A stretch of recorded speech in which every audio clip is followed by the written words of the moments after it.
Hörmətli Prezident Müzəffər Ali Başkomandan İlham Əliyev cənabları, sizi salamlayıram. Sizə olan sevgimi, ehtiramımı bildirirəm. Sizə böyük ümidlə müraciət edirəm. Sizin ədalətinizə, mərhəmətinizə güvənirəm. Hörmətli Prezident, 7 ay bundan öncə mən məmur özbaşınalığını sizə çatdırmaqdan ötürü yazılar yazdım. Mənə teatrdan deyildi ki, sən heç bir şey yaza bilməzsən, heç bir şey deyə bilməzsən. Və hazır bir ərizəni mənim önümə qoydular və buna dedilər qol çək. İşdən azad olmağım üçün. Mən də sadəcə imza atdım. Bizim prezidentimiz özü başda olmaqla hər zaman deyir ki, məmur özbaşınalığına dözülməz olmalıyıq. Hörmətli prezidentim, 7 aydır ki, döymədiyim qapı yoxdur. Göndərmədiyim telegramlar, göndərmədiyim məktubların sayı hesabı yoxdur. Amma çox təəssüflər olsun ki, möhtərəm prezident, heç birindən heç bir cavab gəlmir və mənə bu kəlmə olunur. Nə istəyirsən, get onu da elə. Mən bu video müraciətimlə sizə demək istəyirəm ki, bu yaxın günlərdə Mədəniyyət Nazirliyindən mənə bildirildi ki, mənim sizə yazdığım məktub sizin ali dərəcənizə çatıb və nazirliyə göndərdi. Mən buna görə sizə dərin təşəkkürümü bildirirəm. Sizə minnətdaram, hörmətli prezident. Mən o məktubda sizə yalvarmışdım.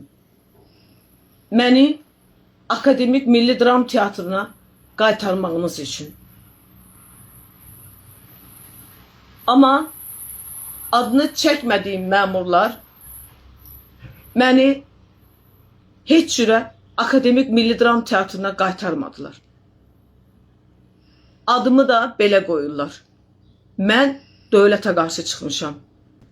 Hörmətli prezident, halbuki mən hər zaman ulu öndərimiz Heydər Əliyevin ideyalarına, sizin həyata keçirdiyiniz dövlət siyasətinə sadiq olmuşum və ölənə qədər sadiq olacağım.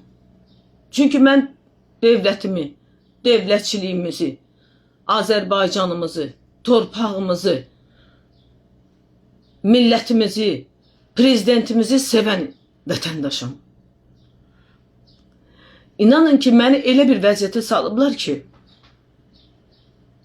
mən hal-hazırda sizlə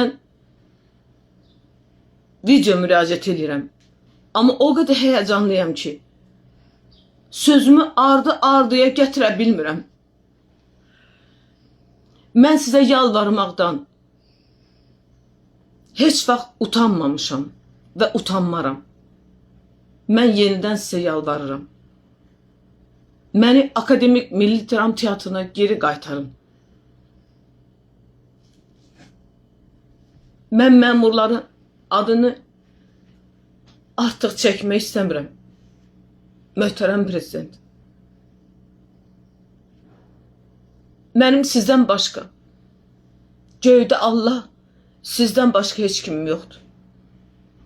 Bir daha sizdən xahiş edirəm. Sizə yalvarıram. Məni doğma teatrıma qaytarın. İndi isə 92 yaşlı, birinci qrup əlil olan Lal Kar anamın sizdən xahişi olacaq. Və mən onu sizə tərcümə edəcəm.